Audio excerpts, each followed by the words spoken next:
Welcome to Crawlspace. I'm Tim here today with Lance. Lance, how are you today? I'm doing fantastic today, Tim. This is a conversation that has been sitting in the hopper for a while now. We are finally releasing it, and I couldn't be more thrilled because the gentleman we're speaking with today is a total professional. He brings to our attention, and he brings to our listeners' attention, the inner workings of one of the most notorious crimes in Boston history. The ramifications, people are still feeling them today. And it's fascinating, but what I am more fascinated about in this very moment is how you are. Thanks a lot for asking. I'm doing great. And yeah, very excited to introduce this conversation that we had with Boston Globe columnist Adrain Walker, who was the producer, or one of the producers, on this fantastic podcast that was done by the Boston Globe. It's called Murder in Boston: The Untold Story of the Charles and Carol Stuart Shooting. This podcast goes really deep, and there's 10 episodes, and it also had a documentary by the same title that aired on Max, and we asked Adrian about that briefly. But I don't think there was too much crossover between the two projects, despite the topic and the title being the same. And she was murdered by her husband, Charles, on October 23rd, 1989. And that, like we said, just set off this series of events. It really pulled back the curtain on this racial tension that had been coming to a boil for many, many years in Boston. To hear it from Adrian's perspective, a black man working for one of the two major newspapers in Boston, is, again, truly, truly fascinating and riveting. And despite all of the tragedy, I just want to direct the listeners to the Carol Stuart Foundation, and that's DIMAITI, Stuart Foundation. This was formed by Carol's family to provide scholarship to Mission Hill residents and Malden High School graduates. So they managed to pull something good out of such a tragic event. So I direct people there. However you contribute, that would be great. Okay, so make sure to check out Murder in Boston wherever you get your podcasts. We think you'll really enjoy it. Check out Crawlspace Podcast or Crawlspace Pod on social media and give us a follow there. Thanks a lot for listening, everybody. We'll be right back with Adrain Walker.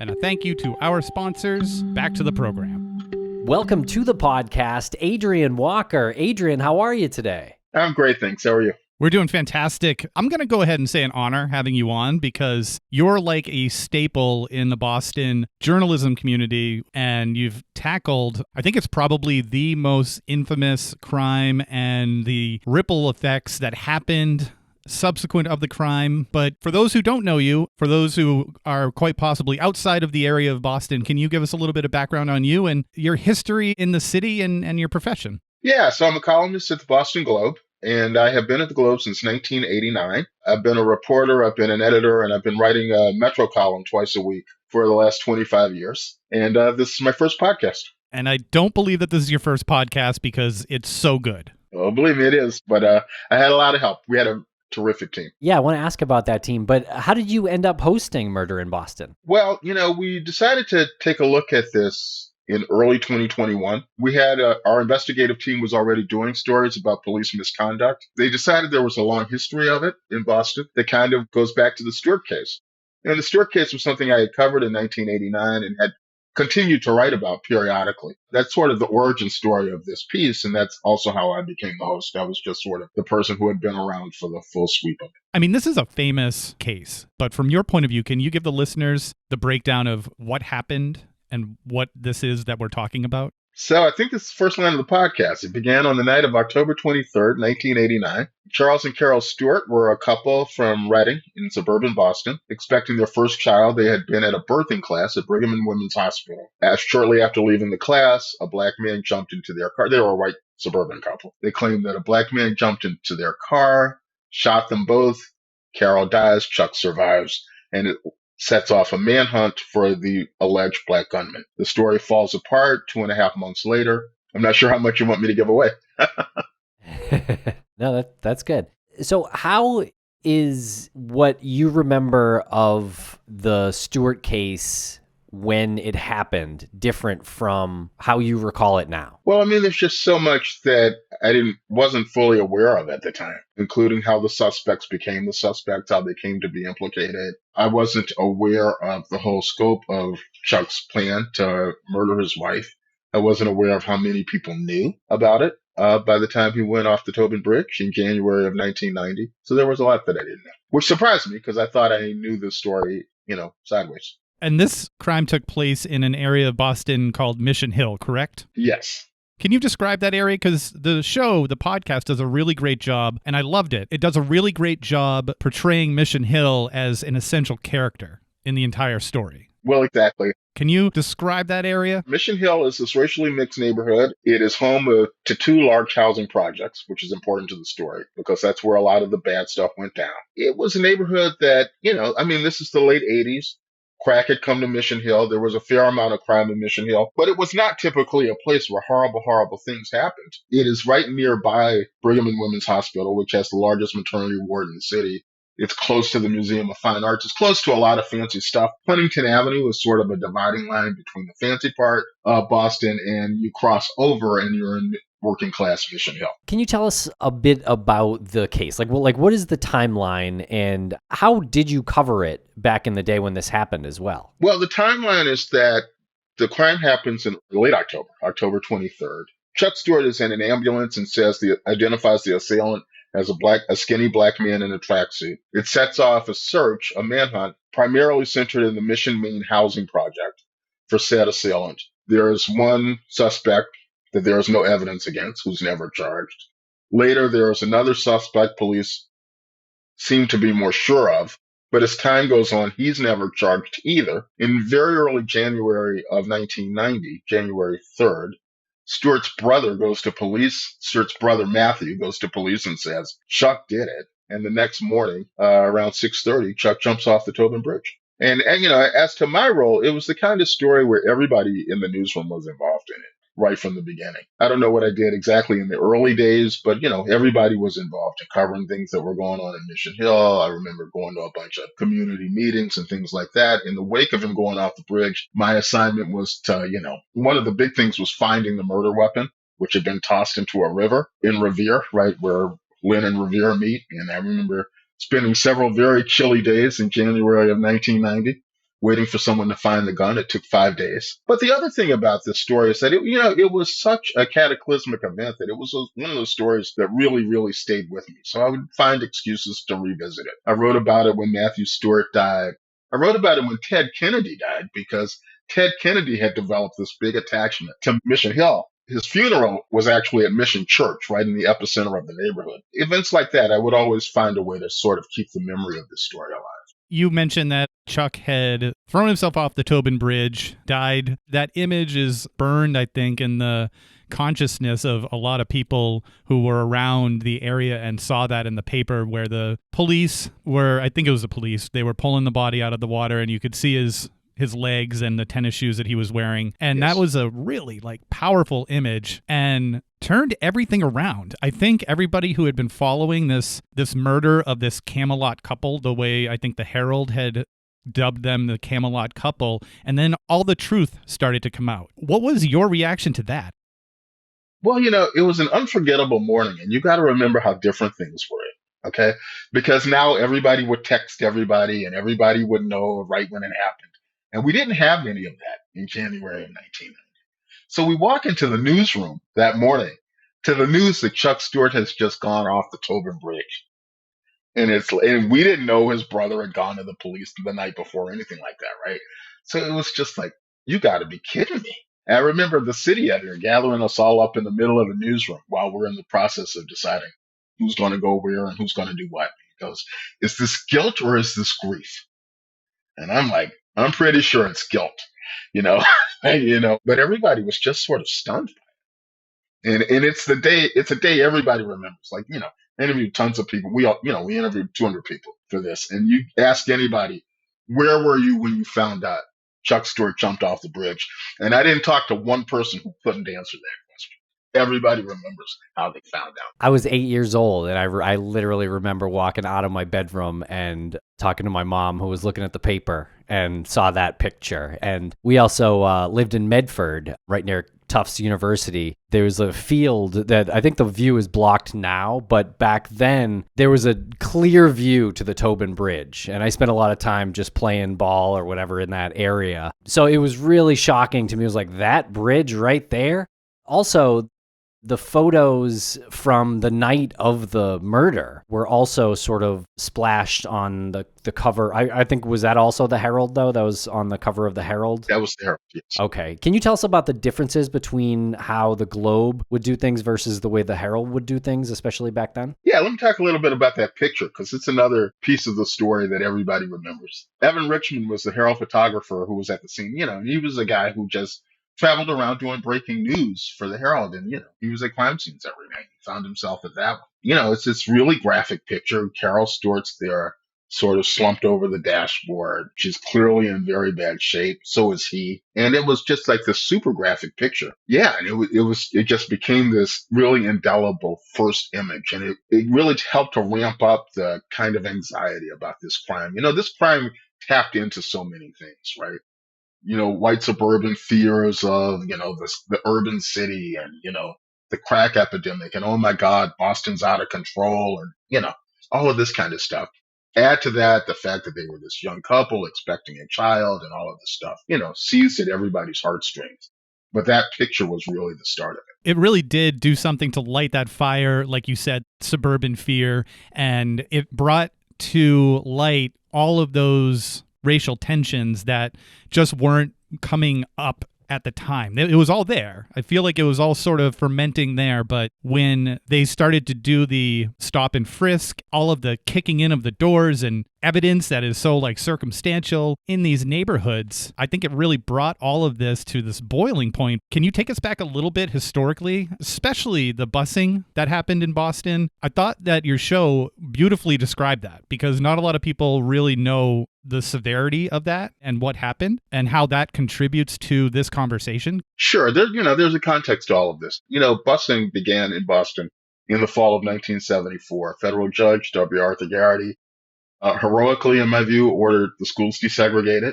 And they ordered black children to go to school in Charlestown and South Boston, and white children to go to school in Roxbury. And the city absolutely blew up. And it stayed blown up for a long time. And when I say it blew up, I mean people were rocking school buses full of little kids.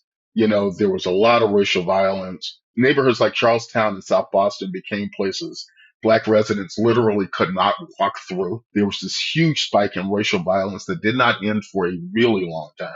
One thing people don't understand about busing is how long it lasted. Ray Flynn is elected mayor of Boston in 1983, 9 years later, having originally been a foe of busing and who has sort of moderated his stance. By 1983, he's elected on a platform of racial healing. He's the person who's going to calm all of this down. But that just goes to show how intense it had remained, right? So you get into the Flynn years, I would say Ray is kind of the bridge between busing and Stuart. So things had kind of begun to settle down a bit, very gradually. And then you have this. And, the crack epidemic had led to a serious spike in crime. There were a couple of very shocking murders, including the murder of a 12-year-old girl named Tiffany Moore in 1988, who was caught in crossfire between gangs and also sparked its round of anxiety about, oh my God, the city's out of control. And that's sort of when the police began the stop and frisk policy that allowed them to search people, almost entirely young black men, on the street with the flimsiest notions of probable cause. A judge named Cortland Mathers eventually orders them to stop it, cut it out. In 1988, they just ignore the court order and keep doing it. And all of this is sort of the backdrop of Stuart. So it just again, played into all of this stuff. And there was this whole thing, of suburban and its feeling that, the city was unsafe and it was this dark, dangerous place. And I say in one of the episodes, I don't know which one, city and suburb were basically proxies for black and white in terms of terminology. So when you talk about racism being under the surface, I mean, it's right under the surface. So this project is a podcast, but it's also a docuseries on Max. Was there any crossover for you in the podcast and the docuseries?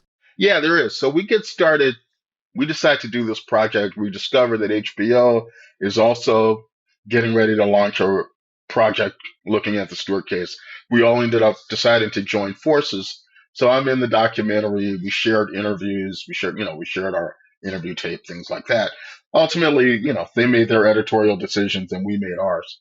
But we did work together to some degree. And overall, do you think that that's a good thing to partner up with a high-end production company like HBO in order to tell the story as accurately as possible? Or did you have any reservations? Did you think that it would be sort of overly dramatized or salacious? I wasn't concerned that it would be salacious. It's always complicated when two news organizations try to work together. You're always going to approach things differently. There are things we do, they don't do. There are things they do that we don't do, and so on. But, I think it was good from the standpoint of the reach of the podcast. It was an interesting experiment. It became very complicated. We had never done something where we were doing something that was going to be a print series and a podcast and a documentary. It turned out to be a lot of moving parts, I will say that. How long did the project take from start to now? It took 2 years. It took a little more than 2 years, which was probably twice as long as I thought it would take the day we started. All projects take longer than you think they will take, but I did not know I was buckling in for a 2-year ride. We'll be right back after a quick word from our sponsor.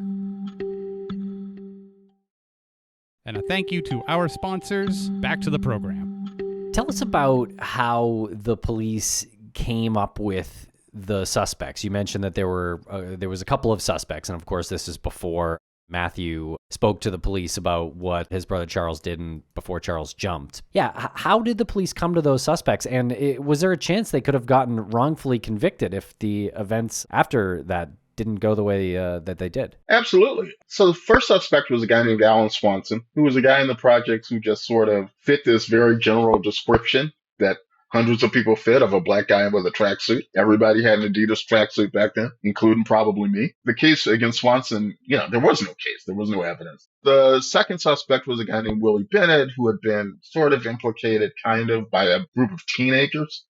One of them thought they heard somebody say Willie Bennett did it. And Bennett had been he was a guy who was very well known to police, particularly in Mission Hill. So I think he was sort of, on the list of suspects anyway. And they just took it and ran with it. I mean, the real mistake the police made was that they just never considered any other possibilities. They just sort of leaped to conclusion after conclusion. The first detectives on the case, Bobby Tillman and Bobby Ahern, interviewed Stuart in the hospital, Chuck Stuart in the hospital, and immediately thought he'd done it. They thought his story didn't add up. They thought he wasn't upset enough. They thought he sounded like a guilty guy to them. And they never pursued that at all. They never pursued anything else, Yeah, that's ridiculous. There's so many characters that come up in the telling of the story that I didn't realize were a part of the story. And those two officers who had that gut feeling, that's an example of that. The other character that comes up is Tito Jackson. He tells a story. He tells it with like a sense of humor, but it's kind of heartbreaking at the same time. Can you fill the listeners in on who Tito Jackson is and give a little bit of that story? I think it really reflects a lot. Sure. Yeah. So Tito is a former Boston city councilor. He ran for mayor in 2017. So he's a very well-known person in the community. And he and I have talked about this over the years. In the story you're referring to, he was a teenager who was searched, as many were, outside the Tobin Community Center in Mission Hill during the case. And he's just kind of walking down the street with his boys, and he gets pushed up against this fence, and he's got to pull down his pants, and he's in front of this girl he's trying to make some time with. And it's like, as you say, he tells it sort of humorously, some of it, but it's really this sort of humiliating experience that has really stayed with it. And that's true of so many guys. I was talking to people, who went through this experience as teenagers. They're pushing 50 now, but the trauma of this is still really fresh. I mean, really fresh. Yeah, he has that one detail about how he hadn't moisturized his knees. Yes, and right. I was a part where I was just like, it choked me up because it was so dehumanizing. That's right. That just stuck with him, and it still stands out with him for the rest of his life. I just thought that was an amazing piece of storytelling. But when you're in a situation like that, it's like every little detail really registers and resonates with you and stays with you. So what does it say about Boston at that time that the initial investigators interviewed Charles Stuart, thought he might have been guilty, but never pursued that lead? Well, it's not that they didn't pursue the lead. They kind of got taken off the case. Basically, they got pushed aside in favor of people who were, more willing to chase the official story, Peter O'Malley in particular. Tell us a little bit about Peter O'Malley. So Peter O'Malley was this super gruff, super old school homicide detective from Southie, like the closer. He was the guy who got people to, confess their sins and so on. And, he brings in these kids from Mission Hill and interrogates them. You listen to the tapes that we got a hold of, which we could not get, by the way, in 1990 or 91. You hear the fear in these kids. They're super terrified. First of all, they live in Roxbury and they're in a homicide unit in South Boston, where, as I mentioned earlier, black people in those days do not go. And then they're surrounded by all these really intimidating cops. And there's like this piece of tape where O'Malley says to one of these kids, are you scared? And the kid says, yes. And he says, why are you scared? And he's like, because I'm here, basically, The intimidation factor of an old school cop and these kids, I mean, it's really kind of sickening to listen to. And what was the media doing during this point in the investigation? Well, we were all just kind of chasing whatever leads we could. Unfortunately, a lot of that stuff, most of it was coming from the police and the district attorney's office. And they were chasing the black suspect.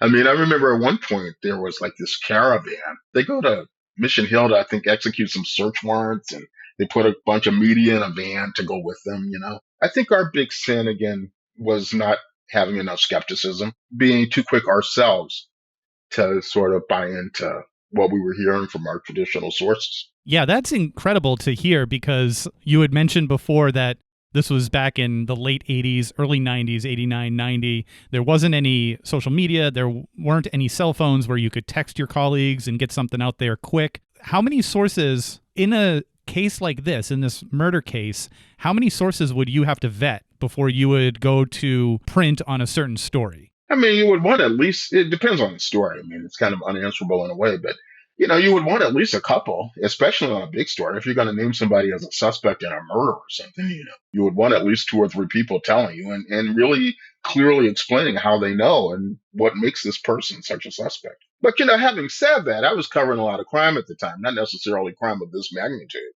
But, you'd go to Area B2, the police station in Roxbury, and Billy Sylvester, who was the commander there, would come out every other night and say, we know who did this shooting and he's familiar to us and, we're on our way to go get him. And you wouldn't necessarily know how Billy got there exactly. Oh, you mean how he got there how he got to that conclusion, yeah. What made them so sure that this was the guy. Are you suggesting there was some shady dealings? I'm suggesting that some of those stories, probably including some of mine, were not as rock solid as, in retrospect, I would have liked them to be. Did you ever witness any other journalists at the time cutting corners in such a way? I wouldn't call it cutting corners. I would say we were working on the best information you had at the time. What about Mike Barnacle? What was he doing? Why are you going to do this to me? I got to go now. So Mike was a Metro columnist at the Globe. He's described as the 800-pound gorilla of the newsroom. He did not write much at all about the case in the early days of it, but he did write a couple of very memorable pieces later. And Mike was very close to the police. His brother was a homicide detective. He was very a Boston homicide detective. He was very pro-police. He wrote a couple of pieces really trashing Willie Bennett. And he wrote a piece famously saying that, Chuck Stewart murdered his wife for an insurance policy, to collect on an insurance policy that actually did not exist. He had said that it was close to $500,000, right? It was $480,000 or $482,000? That sounds right, yes. I mean, where would he even, come up with a number like that? Well, he never explained where he got it. He just claimed he knew. And somehow it ran in the newspaper. Wow, that is wild. It's hard to imagine that happening these days. That would not happen. No, absolutely not. I mean, I remember the day that story ran and, Prudential immediately denied it, which is not something insurance companies typically do. If you ask about somebody's life insurance policy, they just say, we don't talk about things like that and hang up. But they couldn't, shoot that story down faster. And we'll be right back after a quick word from our sponsors. Thanks to our sponsors, and now we're back to the program. As I was researching all of the information that I could outside of the podcast, I came across this article from pajiba.com, and the title of the article is "The Villain of the Year, Former Boston Police Officer Bill Dunn." And it's written by Dustin Rowles, and they've awarded him Villain of the Year. And it's because of the podcast and the docuseries. Can you tell us why Bill Dunn is Pajiba's Villain of the Year? Well, Billy Dunn is a very interesting figure in this story. Billy was he was basically a beat cop in Mission Hill. And he was the BPD's enforcer. He was their eyes and ears on the ground. He knew all the kids. He knew all the families. And everybody was afraid of him. He was a, big, menacing, intimidating guy. And he used that very much to his advantage. And, he was the guy kicking down doors and doing a lot of bad things. And, we talked to Dunn. We got Dunn to do an interview. And, he sat with us for 5 hours. He sat with Evan Allen from our team for 5 hours. Billy's got some stories, I will say that. And, he is completely unrepentant. He's like, I was a police officer. We were chasing the information we had. I did what I needed to do. I can't help think, though, as he's saying those words, that this would have been a completely different approach if Charles Stuart had said a white guy jumped in the car, and here's the description. Yeah, or try to imagine this happening in a public housing project in South Boston, right? You can't. They never would have torn through a Mary Ellen McCormick the way they tore through Mission Maine. It just would not happen. In your opinion, was Matthew Stewart a hero or villain in this story? I'm not sure that he's either. I definitely wouldn't call him a hero just because he went to police at the 11th hour, perhaps before his brother could implicate him.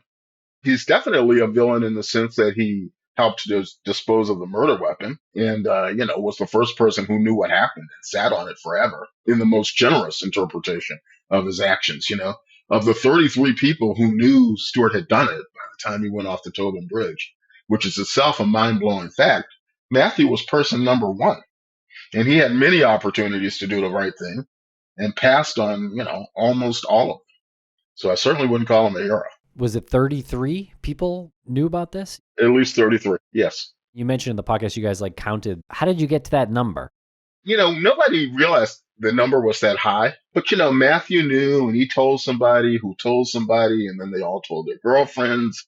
And one of the Stewart brothers was a firefighter who told a bunch of people on a recorded line from a firehouse in Revere. So there's that. There's 6 more people there. And it just became this, this dizzying number. Now, some of them knew from very early on, like Matthew tells his girlfriend the day after the murder that he did it. They don't do anything. Some of them found out the night before, but either way, it's just staggering. I mean, I know I've covered enough crime to know that criminals aren't all that smart. And one of the things they particularly aren't good at is keeping their mouths shut. But still, that just blew me away.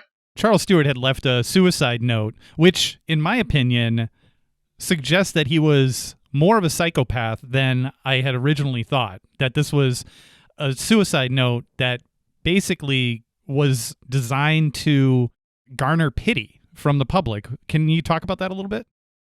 Yeah, well, that's exactly what it was. It's a short note. There's not much to it, but yeah, basically it says, "Oh, I can't go on without you." And, he was the person who had masterminded the whole thing. Yeah, it's really sick. Like a lot of the things he did were sick in retrospect. Why did Charles mastermind this whole thing?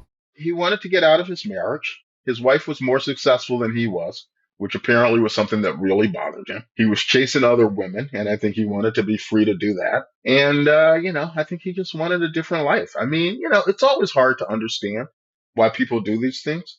As common as it is, I never really understand why people don't just get divorced. So, I can't claim to get into his head, but those are some of the factors that we know. You said that you don't understand why people just don't get divorced. We have this conversation a lot when we talk to individuals like yourself and then family members where it just escalates to this point where you're like, there was a lot to do in between the bad relationship and murder. It's really exhausting to try to figure out why someone would do that. But it's even more tragic to consider that he did this to his wife when she was pregnant at the time. They literally just came from that class, and he didn't have any regard for the child that she was going to be giving birth to, like his child. It's really staggering when you think about it. I mean, the sheer scale of the evil of it. It really is stunning.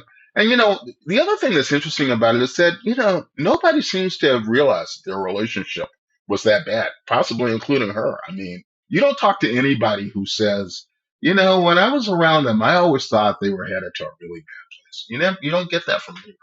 Did you approach the Stuart family for, I guess, comment or an interview or anything like that? Oh, of course. Yes, we approached all of he has a number of living siblings. We approached all of them, and most of them didn't respond at all.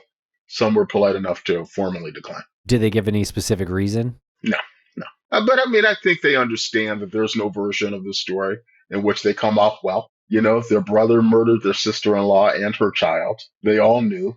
None of them did anything, So in that sense, I think they just don't, I would guess, I can only surmise that they just don't really know what they would say. I have a hard time wrapping my head around that. And the question that I have, I'm going to try to articulate it the best I can. So the family doesn't feel any obligation to address what happened in that neighborhood in Boston, and then all of the subsequent occurrences that happened with the racial profiling. They feel that they don't have the responsibility to address that, which I feel like is not a responsibility that they took on voluntarily, but we all have responsibilities that we don't voluntarily take on. Do you think that there was an appropriate response after all the truth came out that is highlighted by the family members not wanting to be included? Does that make sense at all? No, I'm not sure exactly what you're asking me. Yeah, I get confusing sometimes. No. So their reaction, I think, really spoke to the overall reaction to the public after the truth came out, where no one really talked about it after. I don't really remember a whole lot of people talking about it in the months after. And I don't remember, other than the current mayor, Michelle Wu, issuing a formal apology to the family members, I believe of Willie Bennett, to him and his family members.